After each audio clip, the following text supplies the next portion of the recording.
Hello दोस्तों, नमस्कार। मैं कमलेश कुमार आप सभी का बहुत बहुत स्वागत करता हूं अपने यूट्यूब चैनल KRC, जहां सिलेक्शन एग्जिट है। तो चलिए दोस्तों, आज हम लोग यूटेरिया का जो है दूसरा प्रैक्टिस सेट शुरू करेंगे। इससे पहले जो है एक सेट मैंने कल करा दिया था, तो ये जो है अब डेली का रूटीन है। तो जितने भी BPSC PT एग्जाम देने वाले बच्चे हैं और BPSC टीचर्स के हो गए या बिहार SSC या दरोगा के या कोई भी स्टेट PCS हो, वो सभी बच्चे इसको देख सकते हैं। तो चलिए बिना देरी किए हुए जो है हम लोग आज प्रैक्टिस सेट दूसरा शुरू करते हैं। तो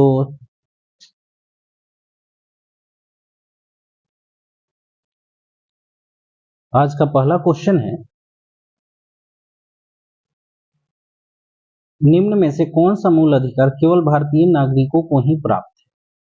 तो ये इसका आंसर हो जाएगा ऑप्शन डी, उपयुक्त में से सभी।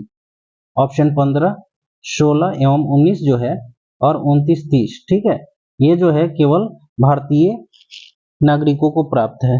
तो 5 अनुच्छेद जो है वो केवल भारतीय नागरिकों को प्राप्त है। 15, 16, 19, 29, 30, ठीक है।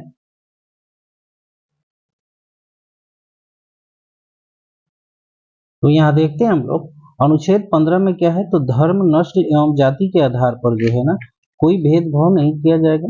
अनुच्छेद 16 में जो है लोक नियोजन पर जो है अवसर की समानता है। और अनुच्छेद 19 में जो है 6 प्रकार की स्वतंत्रता का अधिकार दिया गया है। तो नेक्स्ट आगे बढ़ते हैं हम लोग दूसरे क्वेश्चन की तरफ। निम्न कथन पर विचार करें। नंबर 1, राज्यसभा के सदस्यों का कार्यकाल 4 वर्ष का होता है। दूसरा है राज्यसभा सदस्य के लिए कम से कम 35 वर्ष की आयु होना चाहिए। और तीसरा है राज्यसभा अस्थायी सदन है, लेकिन इसके 1/4 सदस्य प्रति दूसरे वर्ष जो है पद मुक्त हो जाते हैं। तो इसका आंसर कौन सा होगा? तो दूसरा का आंसर जो होगा ऑप्शन डी होगा, उपयुक्त सभी। इसमें जो है कोई भी कथन जो है सही नहीं है, सारे कथन जो है इसमें गलत ही गलत है। तो राज्यसभा के सदस्यों का जो कार्यकाल होता है वो होता है 6 वर्ष का, ठीक है। ये याद रखेंगे कितने वर्ष का होता है, तो 6 वर्ष का होता है। दूसरा है राज्यसभा सदस्य के लिए कम से कम आयु जो होनी चाहिए वो 30 वर्ष होनी चाहिए। और तीसरा में है राज्यसभा स्थायी सदन, ये बिल्कुल सही है, लेकिन इसके 1/3 सदस्य जो है 1/3 सदस्य दूसरे वर्ष जो है पद मुक्त हो जाते हैं। तो इस तरह से जो है ये सही होता है, बाद बाकी इसमें सारे कथन जो है वो गलत है। नेक्स्ट आगे बढ़ते हैं हम लोग। तीसरा क्वेश्चन है, धन विद्या को राज्यसभा अधिकतम कितने दिनों तक रोक सकती है? बहुत ही नॉर्मल क्वेश्चन है जो आप लोगों को याद होना चाहिए, ठीक है। तो धन विद्या को जो है ये जो है राज्यसभा है ना, हाँ, राज्यसभा अधिकतम जो है 14 दिनों तक रोक सकती है। ऑप्शन ए बिल्कुल सही हो जाएगा। 3 का आंसर ऑप्शन ए 14 दिन, ठीक है। तो चलिए इससे रिलेटेड कुछ क्वेश्चन और देख लेते हैं। राज्यसभा जो है इसे 14 दिन रोक सकती है और इसके लिए जो है राज्यसभा जो है इस पर सिर्फ सिफारिश कर सकती है, ठीक है। सिफारिश करने का अधिकार है, इसमें कोई संशोधन करने का अधिकार राज्यसभा को नहीं दिया गया है। और अनुच्छेद 109 के अनुसार, अनुच्छेद 109 के 1 के अनुसार जो है पुनः स्थापित नहीं किया जाएगा, ठीक है। धन विधेयक जो है पुनः स्थापित नहीं किया जाएगा। नेक्स्ट है अगला पॉइंट, चौथा नंबर क्वेश्चन, कोई व्यक्ति उच्च न्यायालय का न्यायाधीश नियुक्त होने का पात्र होगा जब वह, नंबर 1 में है कथन, भारत राज्य क्षेत्र में कम से कम 10 वर्षों तक न्यायिक पद धारण किया हो या लगातार 10 वर्ष तक उच्च न्यायालय या न्यायालयों में अधिवक्ता रहा।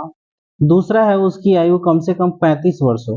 तो ये पूछ रहा है कि उपयुक्त कथन में कौन सा सही है। तो 4 का आंसर जो हो जाएगा ऑप्शन ए हो जाएगा, केवल एक सही है, ठीक है।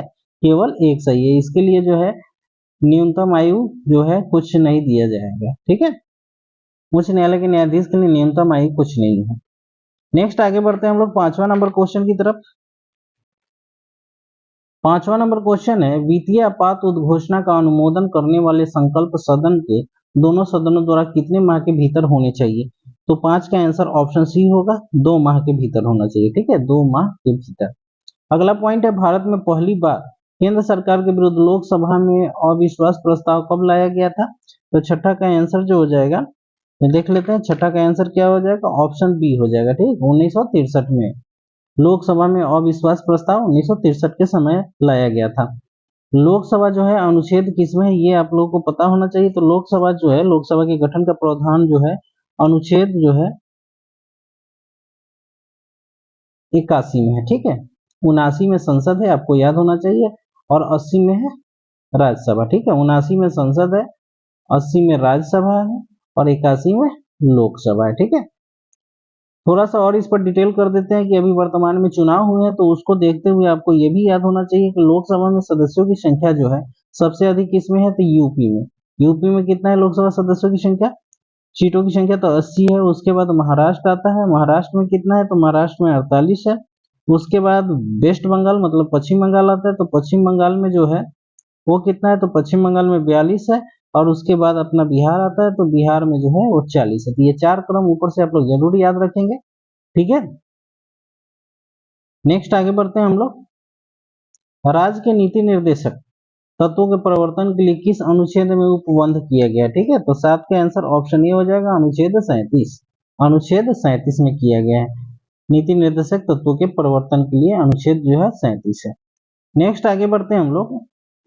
8वां नंबर क्वेश्चन है, चेलैया समिति का गठन जो है किस वर्ष किया गया था, ठीक है। तो चेलैया समिति का गठन जो है ये किया गया था 1991 में, सॉरी 1991। इसमें ऑप्शन बी बिल्कुल सही होगा, ठीक है। 1991 में तिलैया समिति जो है वो किससे था, तो कर सुधार से था, ठीक है, कर सुधार से।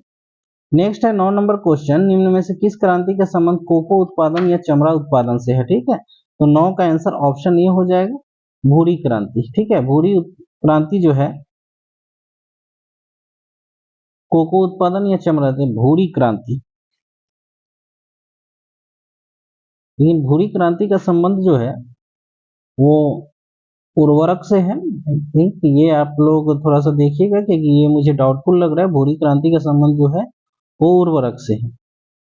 और चमड़ा उत्पादन जो है वो खाकी क्रांति भी बोल सकते हैं इसको, खाकी क्रांति चमड़ा के उत्पादन से है। और काली क्रांति का संबंध जो है आपको याद होना चाहिए, कच्चे तेल के उत्पादन से है।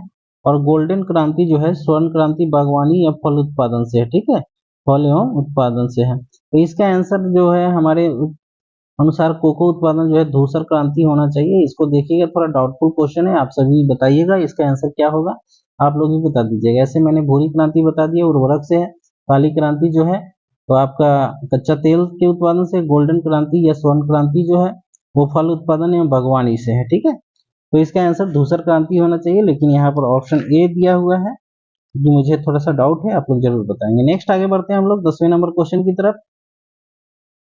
एक धन जो आसानी से विदेश आता है लेकिन आसानी से चला जाता है, इसे किस प्रकार से जाना जाएगा, तो 10 का आंसर ऑप्शन डी हो जाएगा, हॉट मनी के नाम से जानते हैं, ठीक है, हॉट मनी। नेक्स्ट है अगला पॉइंट 11 नंबर, गन्ने का उचित और पारिश्रमिक मूल्य जो है अनुमोदित करता है, कौन अनुमोदित करता है, तो 11 का आंसर ये हो जाएगा, आर्थिक मामलों पर कैबिनेट समिति, ठीक है, आर्थिक मामलों पर कैबिनेट समिति। असहयोग आंदोलन में कौन सा कार्यक्रम शामिल नहीं है, ठीक है, असहयोग आंदोलन में कौन सा कार्यक्रम शामिल नहीं है, तो ये हो जाएगा ऑप्शन डी, सरकारी वाहनों से यात्रा करने पर पाबंद। तो असहयोग आंदोलन कब शुरू हुआ था ये आप लोगों को पता होना चाहिए। असहयोग आंदोलन जो था 1 अगस्त, ठीक है, 1 अगस्त डेट के साथ याद रखेंगे आप, जो है बीपीएससी जो है ऐसे ही क्वेश्चन पूछे जाते हैं।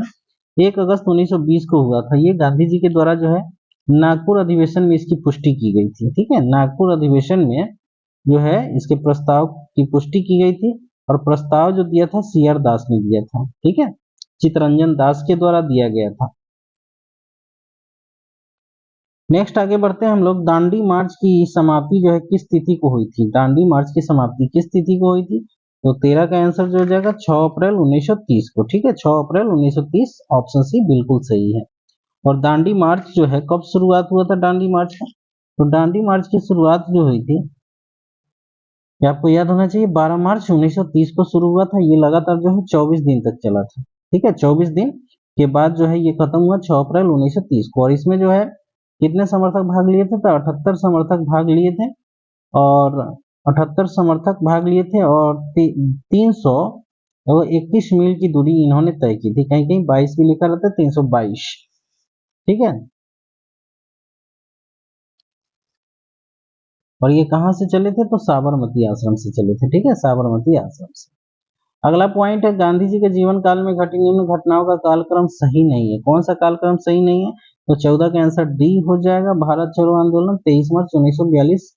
ये तो सभी को पता है, बिल्कुल गलत है। पूना समझौता जो हुआ था 1932 में, द्वितीय गोलमेज सम्मेलन 1931 में, और चौरी चौरा कांड जो हुआ था ये 5 फरवरी 1922 को, ठीक है। नेक्स्ट है अगला पॉइंट, आजाद हिंद फौज के साथ सुभाष चंद्र बोस ने सिंगापुर में स्वतंत्र भारत की अस्थायी सरकार का गठन कब किया था? तो 15 का आंसर ऑप्शन बी हो जाएगा। ठीक है, 21 अक्टूबर 1943 को। ठीक है, 21 अक्टूबर 1943 को। नेक्स्ट है 16 नंबर क्वेश्चन, सती प्रथा का उन्मूलन कब किया गया था? तो 16 का आंसर ऑप्शन बी हो जाएगा। 1829 के नियम 17 के द्वारा जो है सती प्रथा का उन्मूलन किया गया था। नियम 17 जरूर याद रखेंगे, ये बहुत ही इंपॉर्टेंट है। अगला पॉइंट है, वहाबियों के विद्रोह को कुचलने का श्रेय किस गवर्नर जनरल को जाता है? तो 17 का आंसर ऑप्शन बी हो जाएगा, लॉर्ड एल्गिन प्रथम। ठीक है, लॉर्ड एल्गिन प्रथम को जाता है वहाबियों के विद्रोह को कुचलने का श्रेय। नेक्स्ट आगे बढ़ते हैं हम लोग अगले पॉइंट की तरफ। त्रिपक्षीय संघर्ष में निम्न में से कौन सा राजवंश शामिल नहीं था? तो इसमें जो है पल्लव वंश शामिल नहीं था। पाल, राष्ट्रकूट और प्रतिहार के बीच जो ये त्रिपक्षीय युद्ध चला हुआ था। नेक्स्ट आगे बढ़ते हैं हम लोग। सिंधु घाटी सभ्यता के अंतर्गत शवों को दफनाने के अवशेष मिले हैं। इसमें शवों के सिर किस दिशा में रखे मिले थे? तो 19 का आंसर जो हो जाएगा ऑप्शन ए हो जाएगा, उत्तर दिशा में। ठीक है, उत्तर दिशा में। नेक्स्ट है, किस बौद्ध संगीति में बौद्ध धर्म का दो संप्रदायों में विभाजन हो गया था? वेरी वेरी इंपॉर्टेंट क्वेश्चन है ये। तो 20 का आंसर ऑप्शन डी हो जाएगा, चतुर्थ बौद्ध संगीति। ठीक है, चतुर्थ बौद्ध संगीति में जो हुआ था, बौद्ध धर्म दो संप्रदायों में बट गया था। तो चतुर्थ बौद्ध संगीति जो हुआ था ये कब हुआ था? तो ईसा की प्रथम शताब्दी में। ठीक है, ईसा की प्रथम शताब्दी में। प्रथम बौद्ध संगीति कब हुआ था? तो 483 ईसा पूर्व। दूसरा हुआ था 383 ईसा पूर्व।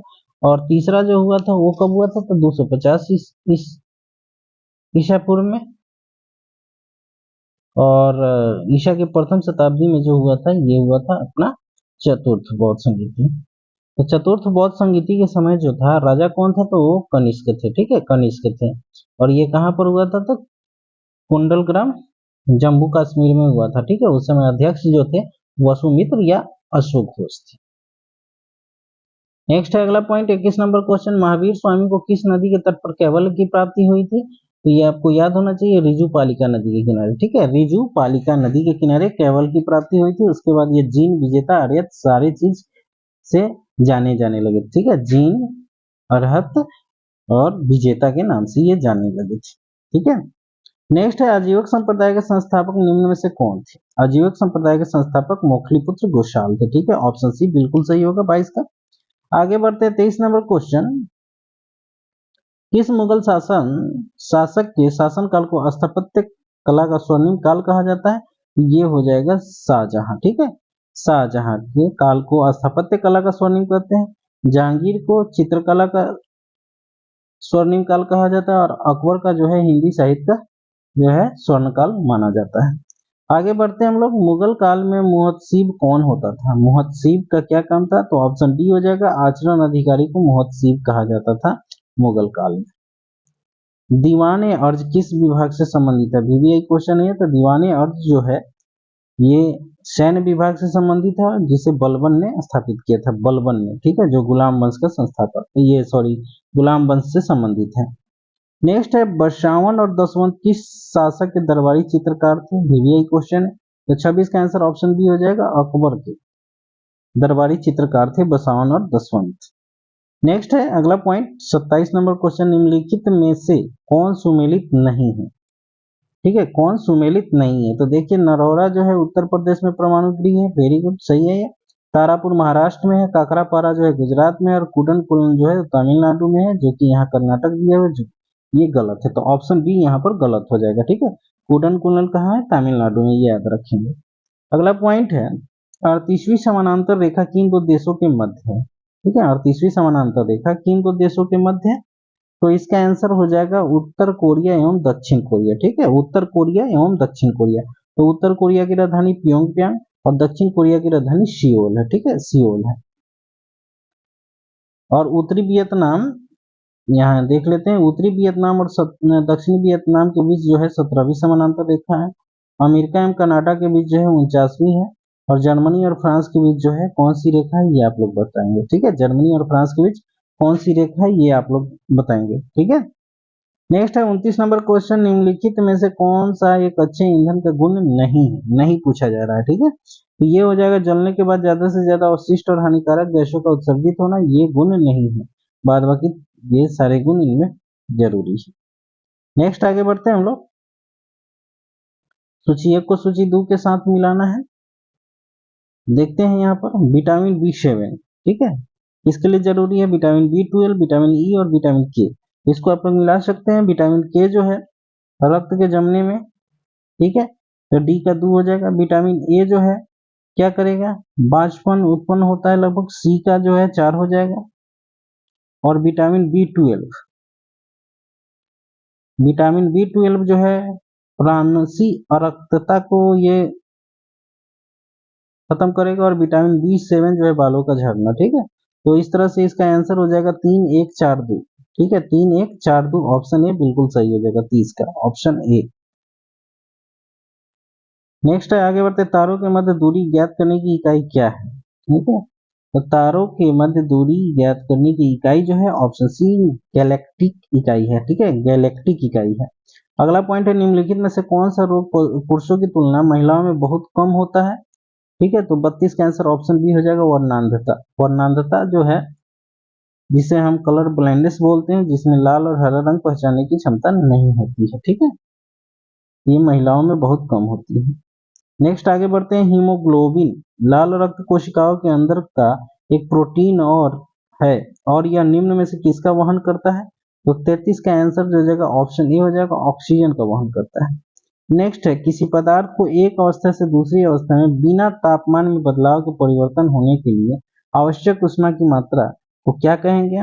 तो 34 का आंसर ऑप्शन डी हो जाएगा, गुप्त ऊष्मा कहलाएगा, ठीक है, गुप्त ऊष्मा। और भाप की गुप्त ऊष्मा जो है सबसे अधिक होती है, ये आपको पता होना चाहिए, भाप की गुप्त ऊष्मा जो है सबसे अधिक होती है। नेक्स्ट है अगला पॉइंट, निम्नलिखित कोशिका अंगों में से किसमें न्यूक्लिक अम्ल नहीं पाया जाता है, ठीक है। तो 35 का आंसर ऑप्शन बी हो जाएगा, जीव द्रव में जो है न्यूक्लिक अम्ल नहीं पाया जाता।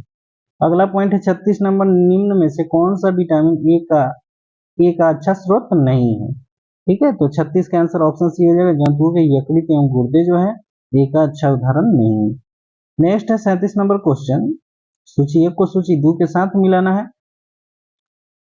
तो प्रतिरोध का मात्रक क्या हो जाएगा, ठीक है, प्रतिरोध का जो हो जाएगा, विद्युत प्रतिरोध को हम ओम में मापते हैं, विद्युत प्रवाह एम्पियर में, बल का मात्रक न्यूटन हो जाएगा और पावर का मात्रक वाट हो जाएगा, ठीक है। तो इस तरह से 37 का आंसर बी हो जाएगा, 4, 1, 2, 3, ठीक है, 4, 1, 2, 3।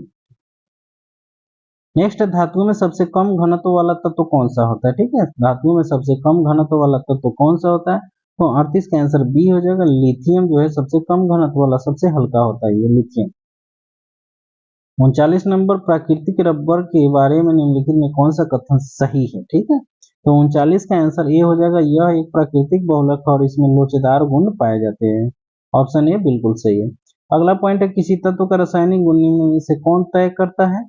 तो किसी तत्व का रासायनिक गुण जो है इसमें इलेक्ट्रॉनों की संख्या जो है तय करती है, ठीक है, इलेक्ट्रॉनों की संख्या। देवप्रयाग किन नदियों के संगम पर स्थित है। तो देवप्रयाग जो है अलकनंदा एवं भागीरथी नदियों के संगम पर स्थित है, ऑप्शन ए बिल्कुल सही हो जाएगा। नेक्स्ट है, निम्नलिखित में से किस राज्य से कर्क रेखा बीचों बीच गुजरती है, ठीक है, कर्क रेखा बीचों बीच गुजरती है, सॉरी। 42 के आंसर ऑप्शन सी हो जाएगा, एमपी से जो है, मध्य प्रदेश से है, बीचों बीच से गुजरते हैं। निम्नलिखित में कहाँ सर्वाधिक जैव विविधता पाई जाती है। तो 43 का आंसर ऑप्शन सी हो जाएगा, उष्ण कटिबंधीय वर्षावन में, उष्ण कटिबंधीय वर्षावन में। नेक्स्ट है, निम्नलिखित में कौन सुमेलित नहीं है, ठीक है, निम्नलिखित में कौन सुमेलित नहीं है। तो बांधवगढ़ राष्ट्रीय उद्यान जो है मध्य प्रदेश में, ये बिल्कुल सही है। तो रोहिला राष्ट्रीय उद्यान गुजरात, जो कि गलत है, ये गलत है। बांदीपुर कर्नाटक में सही है, सिंपलीपाल उड़ीसा में है। तो रोहिला राष्ट्रीय उद्यान जो है वो हिमाचल प्रदेश में, ठीक है, एचपी में, हिमाचल प्रदेश में, ये गलत है। आगे बढ़ते हैं, निम्नलिखित में कौन शीत महासागरीय जलधारा नहीं है। शीत मतलब ठंडा नहीं है, ठीक है। तो बेंगुएला ये ठंडा है, लेब्राडोर ये भी सही है, अगुलहास ये जो है ये गर्म जलधारा है, अगुलहास जो है गर्म जलधारा है, और हम्बोल्ट भी है। तो इसका आंसर 45 का आंसर पहले हम देख लेते हैं। ऑप्शन डी बिल्कुल सही है। अगुलहास जो है ये गर्म जलधारा है, ये ठंडी जलधारा नहीं है।